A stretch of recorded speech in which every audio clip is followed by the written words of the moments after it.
Se acabó lo de guardar las recetas en un cajón. Con esta declaración de intenciones, Ferran Adrià marcaba un enorme cambio en el rumbo de la alta gastronomía de nuestro país hace ya 25 años. En aquella época, el panorama gastronómico español se dividía entre la cocina tradicional y una alta cocina que aún miraba con reverencia la nouvelle cuisine française. Hoy, no solo la gastronomía española se ha coronado como referente mundial, sino que todo el sector ha experimentado una transformación radical. Desde la revolución del delivery hasta la explosión de conceptos como gastrobares y vermuterías, pasando por el renacimiento de los mercados y una oferta internacional que ha enriquecido nuestro paisaje culinario. La gastronomía y la alimentación representan el 27% del PIB español y nuestro invitado de hoy se mueve a la perfección en este mundo. Hoy está con nosotros Nacho Núñez, cofundador y general manager de Garden Pizza, también de la agencia Verbena Foodie y de otros locales independientes como Can Gula y Santa Gula.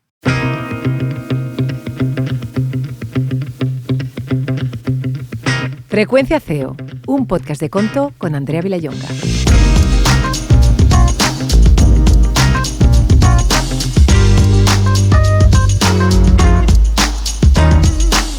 Bueno, Nacho, muchas gracias por estar aquí. A vosotros, muchísimas gracias. Encantado. Oye, primera pregunta. ¿Por qué el sector gastronómico? Bueno, porque al final yo creo que soy emprendedor casi por necesidad, más que por naturaleza, por necesidad, porque... Pues no sé, en mi familia tengo pues mucha gente que ha empezado teniendo empresa propia, lo he vivido desde pequeño. Okay. Y siempre he tenido la necesidad de montar algo. Cuando era muy pequeño, evidentemente no sabía el qué, pero sí, a medida que fueron pasando los años, pues decidí dedicarme a algo que hiciera de mi afición, de una afición grande, mi profesión. Y siempre me ha gustado el mundo de la gastronomía, me ha gustado el mundo de la cocina, me ha gustado el mundo del vino, el mundo de la coctelería.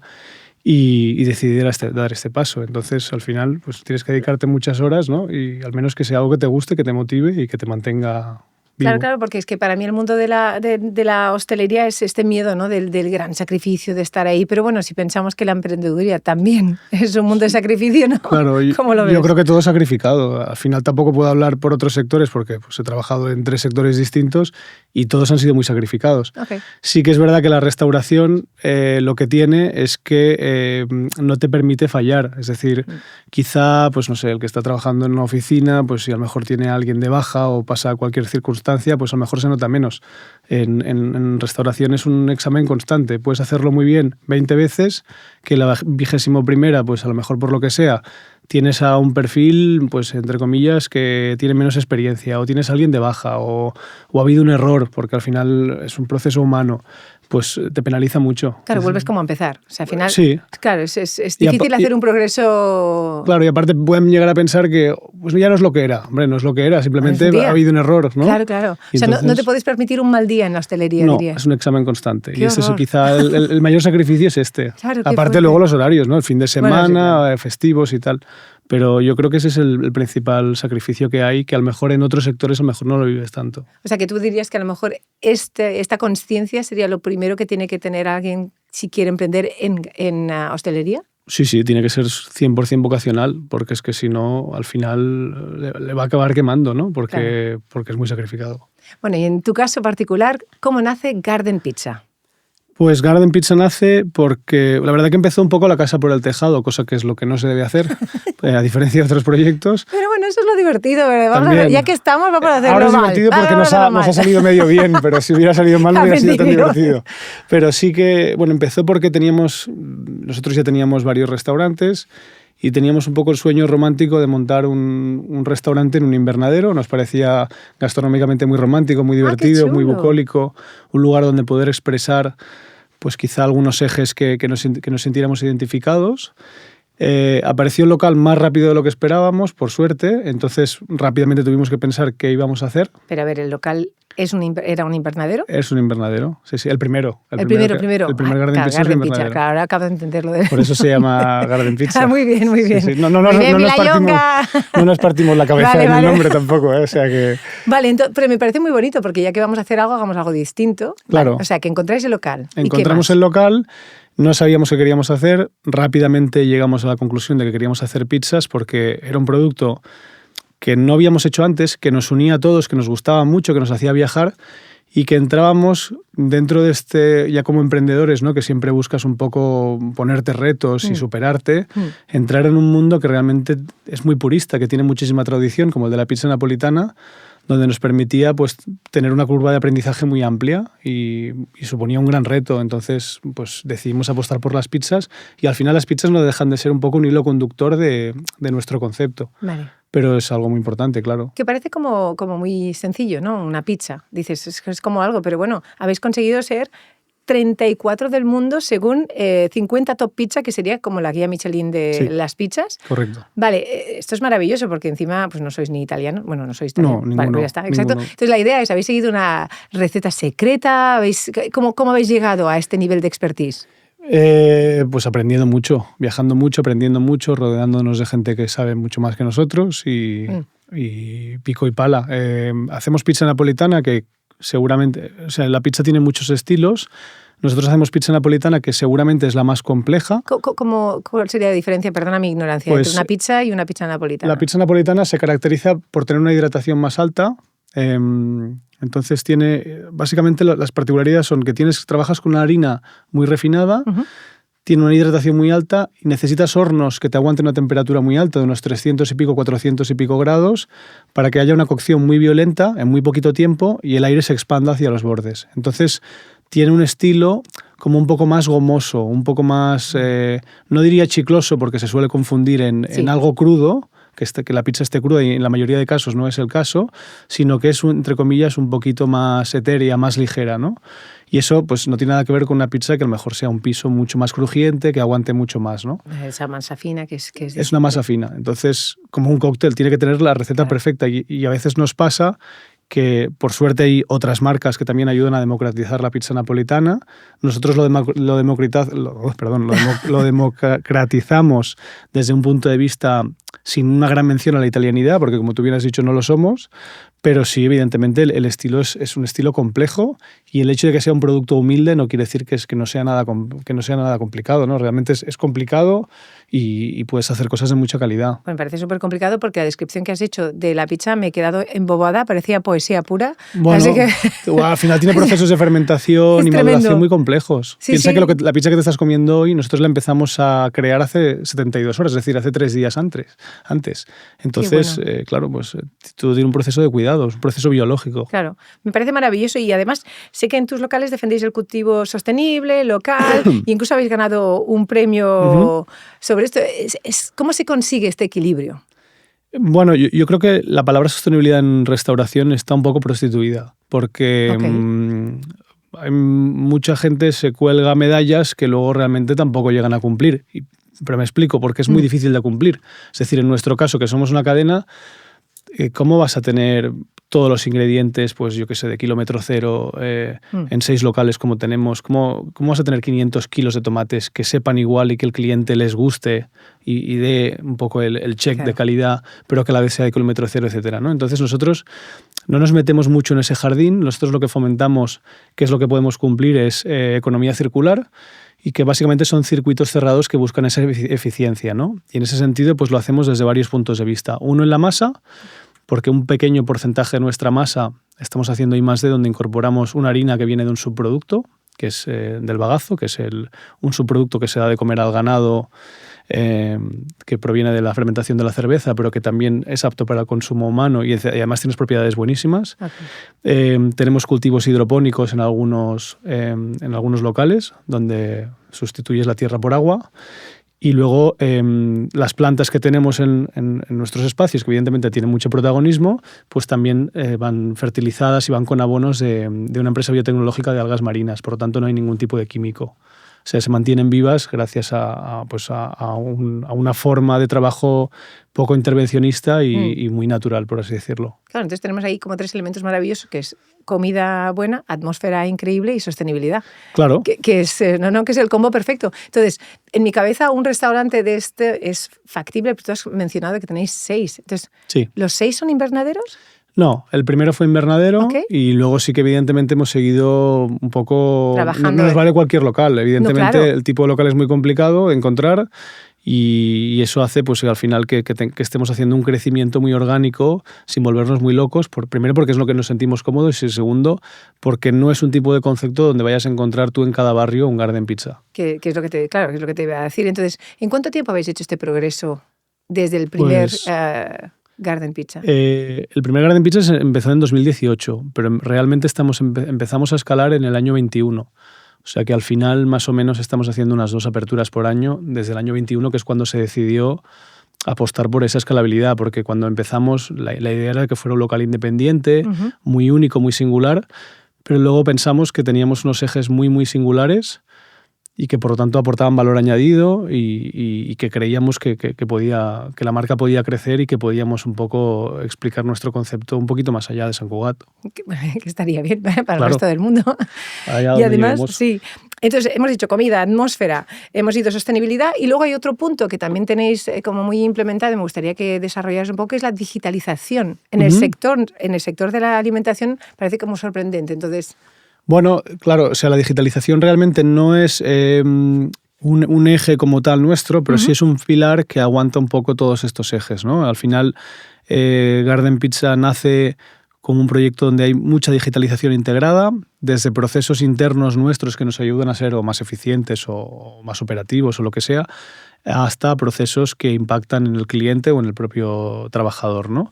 Y en ese sentido, pues creemos que es muy importante porque el sector va hacia allí. Estamos en un sector donde los márgenes son pequeños versus los puntos de fuga que puedes encontrarte, ¿no? Entonces, eso requiere que haya un nivel de gestión muy profundo y que luego la experiencia del cliente sea cada vez mejor, porque al final pues estamos en un sector donde pues ya se ve en prensa, ¿no? Hay dificultades para encontrar personal, más nosotros que somos locales de destino, donde pues trabajamos mucho más el fin de semana que entre semana. Y entonces tienes que establecer ciertas herramientas digitales que mejoren la experiencia. De acuerdo. ¿Todos los locales los gestionáis vosotros? ¿Son franquicias? Son nuestros propios. Son vuestros, absolutamente. Entonces, tú como empresario, ya que hablamos, ¿no? Porque hay muchas cadenas, justamente, ¿vosotros os consideráis como una cadena? Podríamos ser una pequeña cadena artesanal. ¿Por eso no quieres franquicia? De momento no queremos, porque tampoco sabemos. Realmente claro, pero... no nos ha interesado hasta el día de hoy. Nunca puedes decir de este agua no beberé, pero realmente no nos interesa. Lo que queremos es crecer orgánicamente con nuestro concepto, con nuestra gestión, nuestra manera de pensar, nuestra manera de ver y seguir avanzando poco a poco.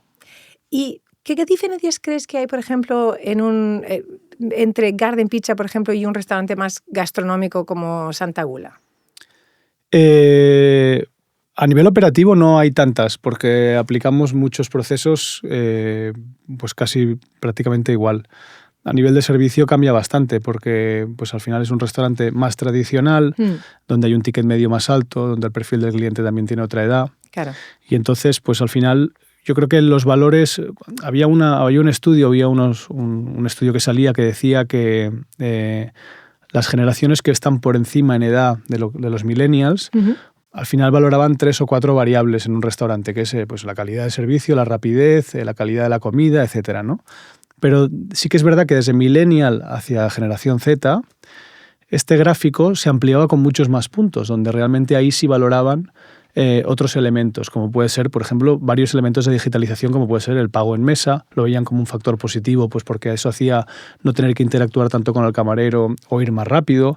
Hay muchas variables de este tipo. Entonces, claro, Santa Gula no tiene tanto estas variables, pero sí exige un servicio mucho más cercano y mucho más, entre comillas, profesionalizado, con perfiles más profesionales tanto en cocina como en sala.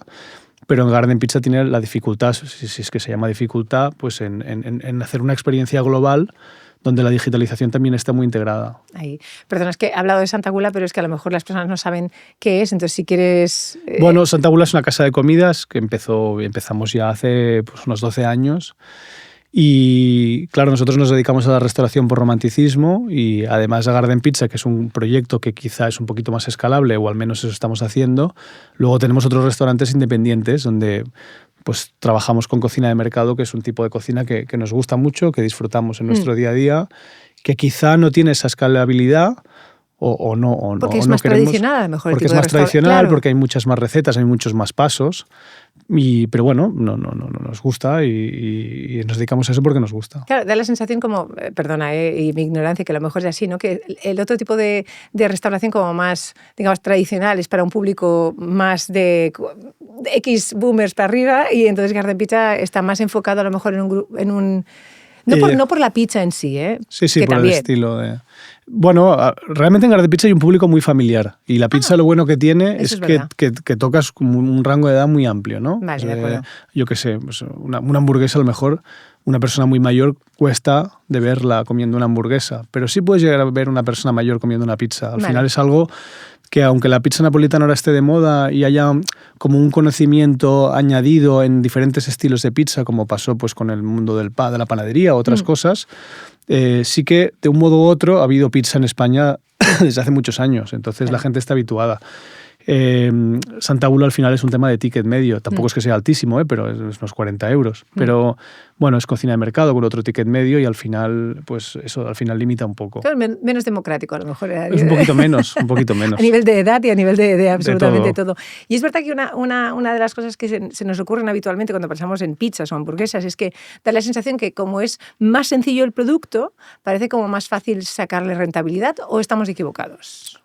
Más o menos. Al final es un producto que no es que se hace sencillo, como he dicho antes, es más humilde, y esa humildad de producto, si es que se le puede llamar así, hace que haya más sensibilidad al precio. Es decir, sí que es verdad que en valor absoluto tiene un coste bajo, pero también tiene un límite en precio. Por lo tanto, el ratio es bueno, pero en valor absoluto tampoco le ganas tanto. Es decir, si tú tienes una carne, que quizá la carne de vacuno es un mal ejemplo porque en los últimos 2 años se ha duplicado el precio. Pero bueno, si tú tienes una carne de vacuno y tienes un restaurante y estás vendiendo, pues no lo sé, un chuletón a 60 euros, si lo subes a 65, si es de calidad y tal, nadie te va a decir nada. Nadie se va o sea, tú puedes ahí fijar cuánto quieres llegar a ganar y el cliente pues va a decir si pagártelo o no pagártelo, o cambiar la pieza de carne o servirla de otra manera fileteada, cambiando el gramaje, lo que sea.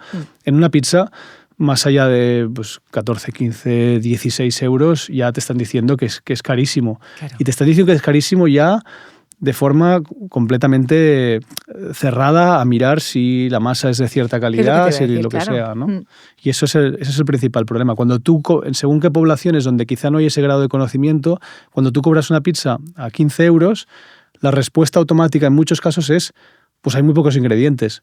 Y bueno, ya, pero es que una pizza napolitana no es un kebab. O sea, claro, no le puedes ahí poner todo de cosas, claro, porque entonces pierde la balanza, ¿no? Claro, o sea, la gracia es que no se te caiga todo, que lo disfrutes cada bocado, que notes la masa.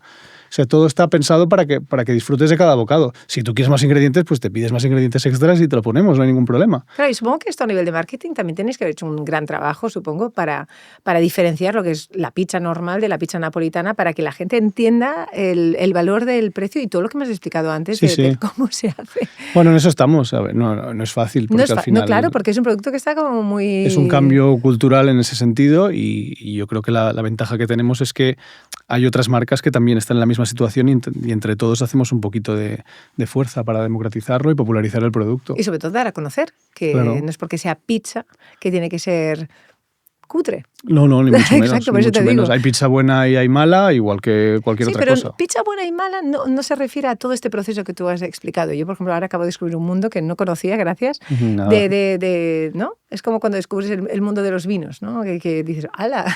Bueno, claro, y es un mundo que aparte cuanto más sabes, pues te das cuenta que va mucho más allá, ¿no? Totalmente. Por eso nosotros en los restaurantes, o uno de los ejes nuestros principales es el concepto de togetherness, donde somos, creo, un tipo de marca que nos gusta mucho compartir con el cliente lo que hacemos, porque al final estamos haciendo unos esfuerzos porque creemos en ello, pero al final para darle valor y para que aumente el valor percibido, porque al final hay unos esfuerzos ahí metidos, el cliente tiene que saberlo. Y por eso hacemos cursos de pizzería, etcétera, donde la gente se apunta y la verdad que en 24 o 48 horas los llenamos porque realmente hay mucha afición ahora a aprender a hacer este tipo de cosas y aparte es muy divertido. Bueno, es que al final es que dar la información de lo que hacéis de una manera como más clara y más accesible, está muy bien.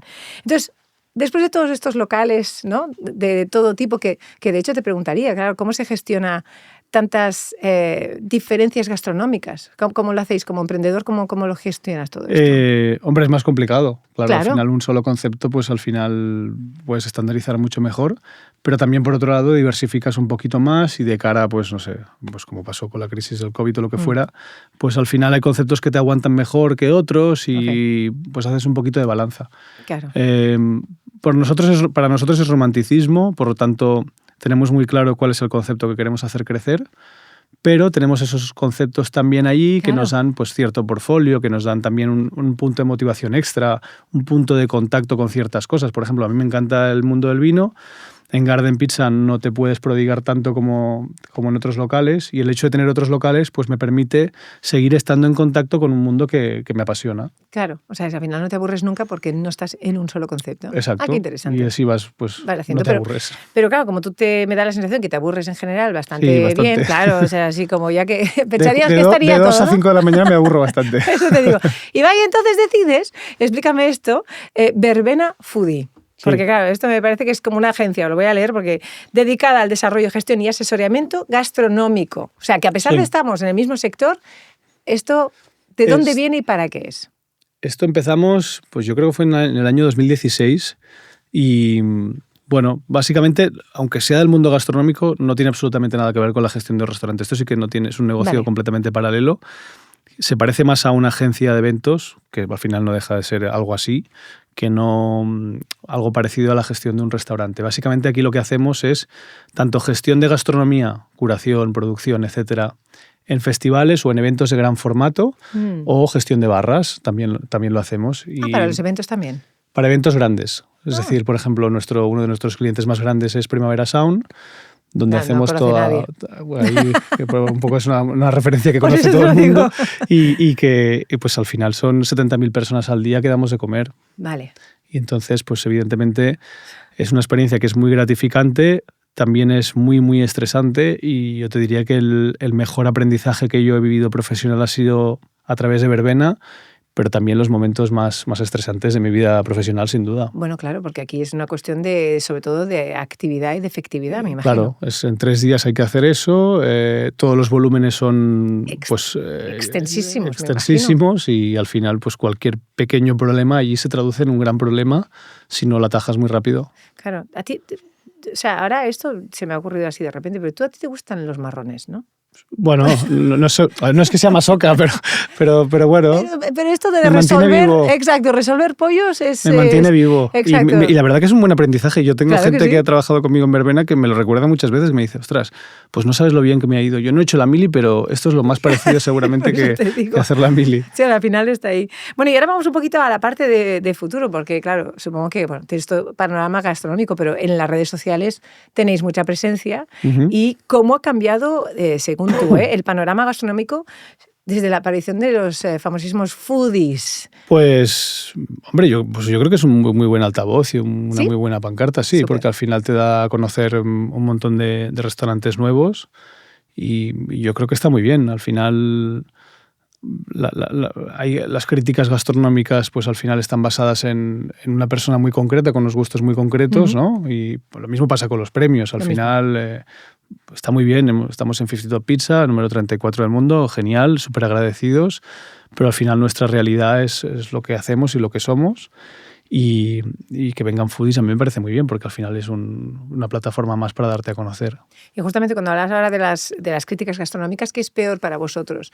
¿Una mala crítica gastronómica o una mala referencia en Google? Bueno, al final las dos son malas, ¿no? Pero, sí, claro. Pero quizá te diría la crítica gastronómica más que nada porque al menos una crítica en Google le puedes responder. Y al final en esa respuesta es donde yo creo que la gente también lo valora. Cuando tú entras a Google no miras solo esa crítica en concreto. Sí que hay gente que entra y dice, vamos a mirar las malas y según cómo sean las malas, entonces ahí valoro, ¿no? Pero bueno, según cómo también le respondas a esas críticas malas, pues haciendo un ejercicio o bien de humildad o bien de explicación, porque el cliente no siempre tiene la razón, evidentemente, pues al final yo creo que es muy importante, puedes responder. En el otro caso, pues hay un foco muy grande donde hay muchísima gente que lo ve, estás muy expuesto y que tampoco puedes responderle y que seguramente esa persona que ha escrito ese artículo, de cara a mucha gente, pues seguramente tendrá más confianza o tendrá así esa reputación. Esa reputación, esa influencia. No, ok. Y es interesante esto, que también pasa mucho, ¿no? Con los foodies. De repente estás muy de moda, ¿no? Te viene un TikToker o te viene alguien así muy famoso y es como un subidón, pero claro, también puede bajar. Entonces, ¿cómo luchamos contra la moda pasajera? Pues siendo un concepto muy sólido. Al final, yo creo que la principal clave en la restauración es la constancia, lo que te he comentado antes, ¿no? Que lo haces bien 20 veces y la 21ª, si lo haces medio bien, ya problemas. Y más en poblaciones más pequeñas, que nosotros estamos en Barcelona, en Santa Eula y en Conceptos, pero luego estamos en ciudades un poquito más pequeñas. En una ciudad más pequeña el impacto de un mal servicio es mucho mayor. Claro, totalmente. Entonces, pues bueno. Claro, lo que pasa es que, ¿sabes lo que pasa? Que estamos en un mundo en el que a veces, y lo digo para los emprendedores que a lo mejor estén pensando justamente en entrar en el mundo de la gastronomía, de tener el boom, ¿no? De ser el local de moda, que esto es una cosa que, y al final no es un buen camino. Para mí no. Para ti no. Para mí no. Yo al final la apuesto más por conceptos atemporales, donde pues eso, tengas una línea muy clara. Y buscar una clientela que sea más base, más que una cuestión de visibilidad. Cuidar a tu clientela, ser muy sólido, ser muy constante, hacer producto de calidad. En Santa Eula, por ejemplo, pues a lo mejor hace 3 años que no hemos hablado ni con ningún influencer, ni hemos salido en prensa, que no quiere decir que no salgamos, pero hace 3 años que no hemos salido y seguimos funcionando súper bien y se ha convertido en un restaurante clásico, porque ya tiene 14, 12, ¿cuándo? Esto fue en el 2014, tiene 12 años. A mí no me preguntes que yo las mates no es lo mío. Estaba pensando, pero a veces te olvidas de cuándo abre. Pero tiene 12 años y yo creo que ya se puede considerar un clásico, ¿no? Claro, claro. Y es un concepto, pues eso, que es atemporal, que sí que evidentemente nos vamos actualizando con ingredientes, con productos, con platos nuevos. Hay un I+D constante, pero no tiramos de modas, ¿no? Claro. Nuestras referencias son muchas, como cualquiera, pero luego las utilizamos a nuestro estilo. Claro. Y ahora una pregunta que me hace... Porque yo siempre me lo pregunto esto. ¿Os pasa que os piden comida gratis a cambio de aparecer en redes? Sí, claro. ¿Y qué? Es que no. Claro, esto me parece tan horroroso. Porque como no puedes pagarte una pizza, a ver, un momento. Entonces, ¿cómo contestáis a esto? ¿Decís que sí, no? Se le llama colaboración. Ya. Bueno. ¿Sabes qué pasa? Que nosotros no tiramos mucho de influencers, principalmente porque los Garden Pizzas están en poblaciones que están fuera de Barcelona. Entonces, no hay influencers con muchísimos seguidores fuera de Barcelona. Porque los que piden a veces no tienen ni muchos seguidores, que eso es lo gracioso. No. Es que es un morro que te lo... Bueno, claro, eso no, por probarlo, ¿no? Claro, te lo sueltan claro, y luego, aunque tengas seguidores, tiene que ir un poco alineado con tus valores, con lo que tú haces, con un público que pueda interesar. Que no, podéis decir sí, que claro, no. Decimos que no muy amablemente y oye... amable siempre. Claro, o sea, tú quieres hacer esta colaboración, pues no lo hacemos o no nos cuadra. En algunos casos sí lo hacemos, pero si tienes casos muy concretos que normalmente vienen... porque nosotros hemos decidido hacer una campaña X. De acuerdo. No de forma reactiva de, oye, pues he escrito a ver los seguidores, venga, dile que sí. No lo hacemos. Yo creo que estamos en un punto en que ya se pueden medir mucho más las cosas. Que estoy totalmente de acuerdo contigo y creo que al final esto ha sido un boom, también una moda pasajera, que no tiene una repercusión real en el negocio, por lo menos por lo que yo tengo entendido. Te puede dar un punto de visibilidad. Pero un pico. Y es un pico para que te conozcan, pero al final... Pues al final es normal, un influencer lo que se dedica es constantemente ir viendo tendencias nuevas, entonces todo va pasando, ¿no? Claro. Y siempre hay aperturas y al final al influencer lo que le interesa es ir a lo nuevo para generar contenido, es lógico, es su profesión. O sea, al final, claro, totalmente. Entonces, bueno, pues jugar a este juego y a veces lo hemos hecho y no nos ha ido mal, ¿eh? Pero, no, seguro. Pero no es algo recurrente nuestro. De acuerdo.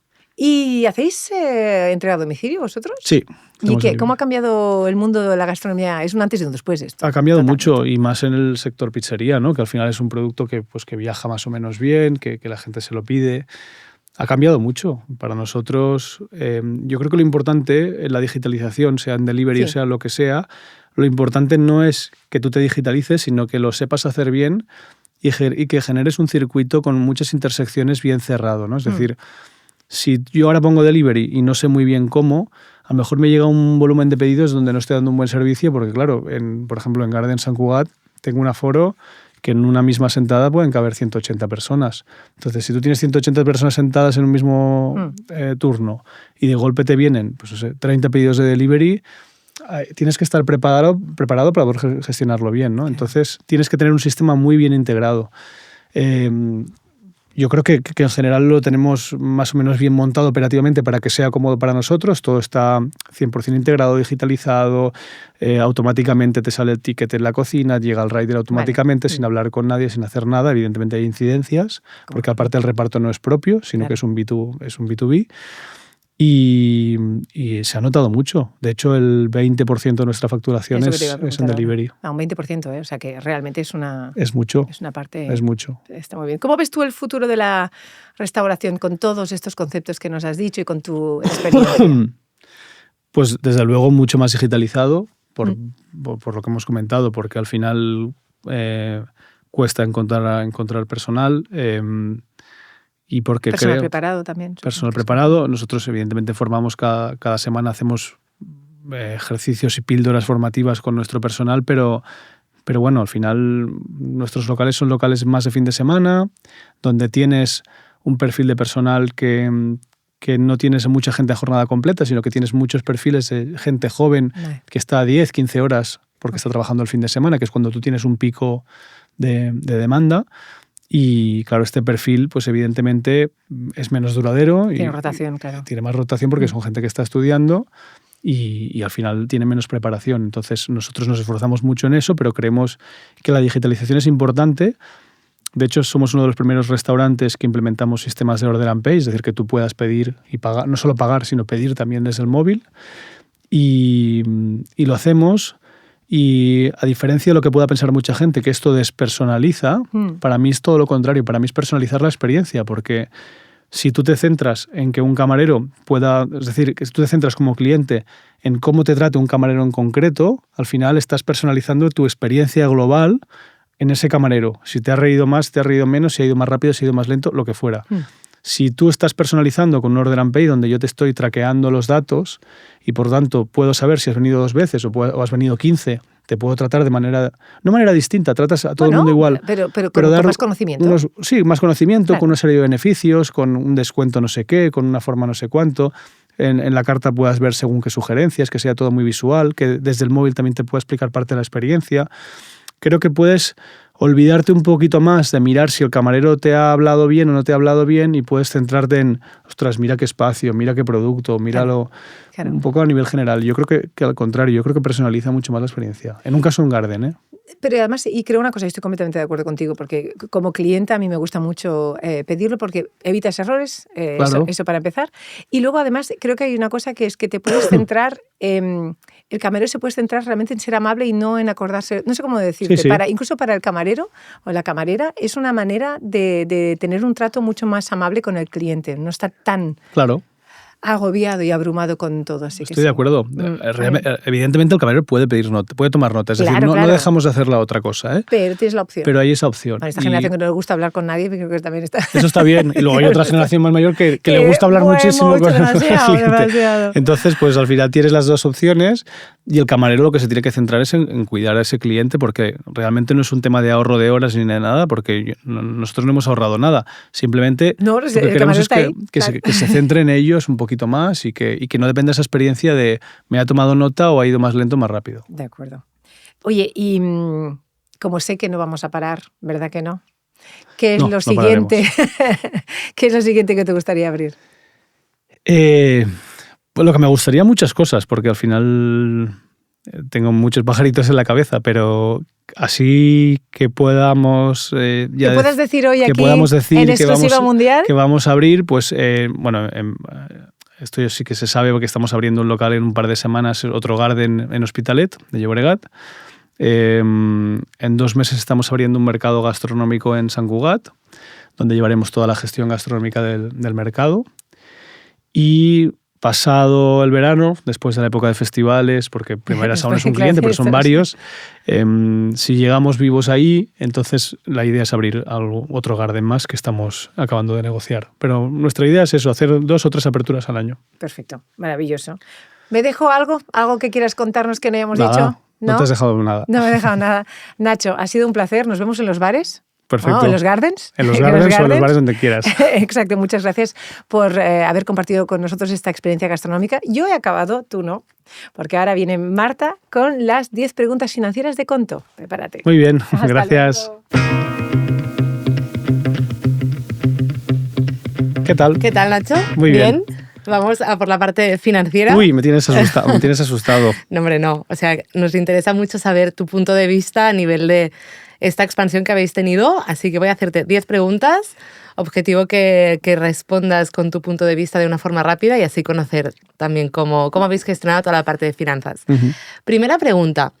Habéis abierto muchos restaurantes con varias cuentas, varias áreas, ¿no? A nivel de que cada uno entiendo que tiene su cuenta. ¿Cómo tenéis la visibilidad financiera de todo lo que son vuestro grupo de restaurantes? ¿Cómo lo controláis? Bueno, nosotros tenemos un head office con unas oficinas donde trabajamos con poquitos bancos. Al final nuestra estrategia es igual que podría pasar con otros proveedores. O sea, al final es tener una relación muy cercana con unos pocos bancos donde poder gestionar un montón de operaciones con ellos y al final generar ese clima de confianza porque son ellos los que conocen tu proyecto más de pe a pa. Si yo voy a un banco de cero y no me conocen de nada, pues al final me dará unas condiciones X diferente a otro que ya conozca todo el progreso, ¿no? Y la verdad que nos está funcionando bien. Evidentemente, pues a medida que vayamos creciendo tendremos que ir cambiando cosas. Cada restaurante, como bien dices, tiene su cuenta, es la forma en la que nosotros lo controlamos. Y luego tenemos una serie de dashboards donde pues, controlamos un poquito todo eso y intentamos tener lo más acurado posible el cash flow para poder controlar el hecho de que, pues, que cada cuenta pues, tenga sus necesidades y más. Y en la parte de inversión inicial, al abrir un restaurante hay un coste inicial bastante elevado. Muy alto. ¿En qué momento también vosotros esperáis esta rentabilidad de cada centro que habéis abierto? Cuéntanos un poco. Bueno, al final es bien sabido que abrir un restaurante requiere de un CAPEX muy fuerte y sí que es verdad que en nuestro caso tenemos unos paybacks bastante razonables. ¿Qué quiere decir bastante razonable? 3 años y medio, 4 años, más o menos. ¿Y qué consejo le darías a alguien que quiere emprender en restauración para tener, ¿no?, este tiempo de retorno? ¿Cuál crees que es la clave para conseguir llegar a ello con éxito? Pues yo creo que antes de entrar a nivel financiero, porque creo que es uno de los pasos prioritarios y primarios, evidentemente que es hacer un forecast bien hecho, creo que también es muy importante a nivel de marca conocer tu arquetipo de marca, porque al final si tiras de modas o tiras de referencias, como hemos hablado antes, pues puedes llegar a morir demasiado pronto, antes de que rentabilices, ¿no? Entonces, en nuestro caso, yo creo que es importante, primero, a nivel financiero, hacer un buen forecast y segundo, saber tu arquetipo de marca para saber qué cosas puedes llegar a hacer y qué cosas no puedes llegar a hacer. Porque si no, tirarás de referencias que son quizá equívocas. Vale, vamos a entender también un poco la gestión diaria del día a día. ¿Cuál es el máximo que se ha demorado alguna gestión bancaria? No lo sé, mucho. Más de lo que me gustaría. No me acuerdo, tengo muy mala memoria, pero sí, por ejemplo, esta misma semana se ha demorado algo 6 días más de lo que debería ser y nos ha supuesto un problema porque pues, con ese tiempo de espera teníamos que hacer unas gestiones con un ayuntamiento y al final pues, la burocracia lo ha ralentizado todo. Hablabas antes de que utilizáis varios bancos. ¿Utilizáis dentro de estos bancos también bancos digitales? No, a día de hoy no. Sí que utilizamos algún servicio o alguna aplicación que puede llegar a sustituir algún servicio de un banco digital. Por ejemplo, pues no sé, tarjetas digitales para trabajadores, donde en lugar de hacer pues, no sé, una salida de caja y comprar no sé qué o tal, pues que lo hagan a través de una solución de este tipo. Enfocada a eso. ¿Conoces el número de comisiones que pagáis al año? No sé el dato porque la verdad que las comisiones vienen por varias vías, es decir, vienen por vía pues, datáfono, ¿no? Lo que puede ser una comisión bancaria, si te refieres en cuanto a ventas, Sí. Vienen por datáfono tradicional, pero luego también en delivery nos vienen por otro lado y hay ciertos servicios que vienen por otras plataformas, tipo Stripe, que al final tienen comisiones distintas. Entonces, no te sabría decir el dato, pero seguramente es más de lo que nos gustaría, sin duda, claro. Muchas vías, ¿no? de comisiones totalmente. ¿Y qué pedirías a la banca tradicional para que mejore? Que tenga menos burocracia, que sea más abierta, que tenga soluciones más integradas, ¿no? Que haya muchas más integraciones. Es decir, ese salto, en nuestro caso, ese salto entre la operativa del local a lo que es contabilidad pura en oficinas, que haya mejores integraciones y que sea un poquito más ética. ¿Nos podrías compartir un éxito financiero a lo largo de tu experiencia emprendiendo? Sí, bueno, yo creo que quizá el principal éxito creo que ha sido que hemos podido desarrollar un modelo de negocio muy singular, donde hemos podido aplicar en todo aquello en lo que creemos, que en algunos casos nos ha generado unos sobrecostes, y hemos podido ser rentables. Es decir, al final estamos en unas poblaciones que no es lo común y hemos podido rentabilizarlo, hemos podido validar el modelo, más allá de la parte filosófica, lo hemos podido validar. Somos rentables, somos solventes, tenemos un ratio de endeudamiento bajo y yo creo que es lo más importante porque es lo que nos mantiene vivos fuera de la filosofía. Después de esta entrevista resulta que los números son los que son, pues estaríamos hablando de otra circunstancia, a lo mejor ya no estaría aquí, ¿no? ¿Nos compartes también un no tan éxito, un desafío, un aprendizaje que hayáis tenido durante toda esta etapa a nivel financiero? Pues quizá no prever bien el CAPEX de alguna inversión, donde nos ha provocado algún problema por el hecho de prever o calcular mal una apertura, de forma que no nos haya afectado en ese local. Por un lado nuestro, de mal cálculo, de no prever ciertas cosas, en otros casos por burocracia, porque se ha dilatado mucho y eso al final te puede poner en una situación de riesgo, pues porque al final pierdes liquidez. Última pregunta. ¿Qué esperas de la banca del futuro?